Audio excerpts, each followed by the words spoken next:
Howdy, I'm Oliver Hulme, and you may know me as the guy with the guitar that did that one song. Many people these days will tell you that they despise country. However, not many will give a specific reason as to why. And I've decided that I am obliged to tell you all today about country. So, if you will please sit with me, I shall now tell you all about the history and the mystery that is country.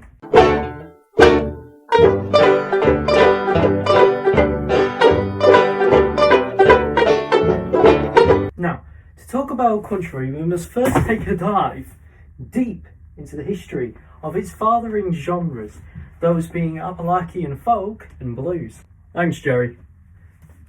Appalachian folk is named as such for its source being the Appalachian Mountains in West Virginia, USA. When immigrants from England, the Scottish lowlands, and the Northern Irish province of Ulster came to the US from their respective homelands in the 17th to the 18th centuries, they brought with them their musical traditions, specifically English and Scottish ballads, which were essentially unaccompanied narratives, and dance music such as reels, which were oftentimes accompanied by a fiddle. Now, should it be your prerogative to listen to a few Appalachian folk tunes, some fairly famous ones include Cumberland Gap and Pretty Polly. However, whilst the fiddle did indeed play a monumental role in the development of Appalachian culture, one of the most iconic symbols to Appalachian folk and thereafter country music is an instrument called the banjo. This instrument was introduced into the region in the 18th century by African American slaves, and African American banjo players were recorded as performing in Appalachia as far back as 1798. And since then, they have influenced many early Appalachian musicians, such as Doc Boggs and Hobart Smith, with their harmonic and verbal dexterity. Now, blues, unlike Appalachian folk, is a fairly poorly documented form of music.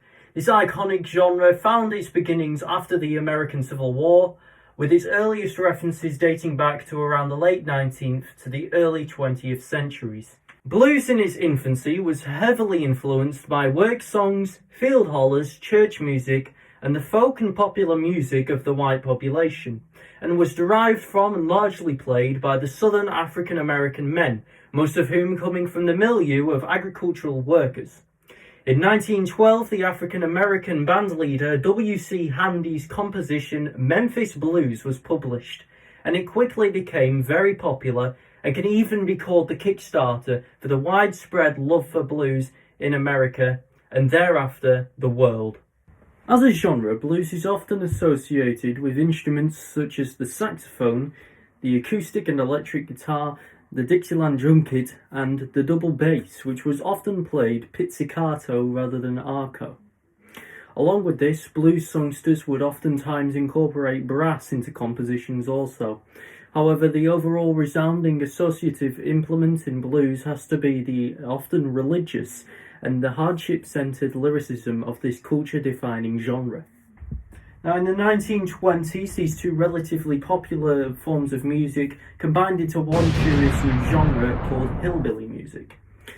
This combined the upbeat feelings of Appalachian folk and the soulful ballads of blues, and it would soon gain national and thereafter international attention.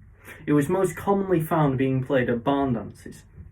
However, not too long after the rise of hillbilly music, the genre would be renamed to the much more appealing country music.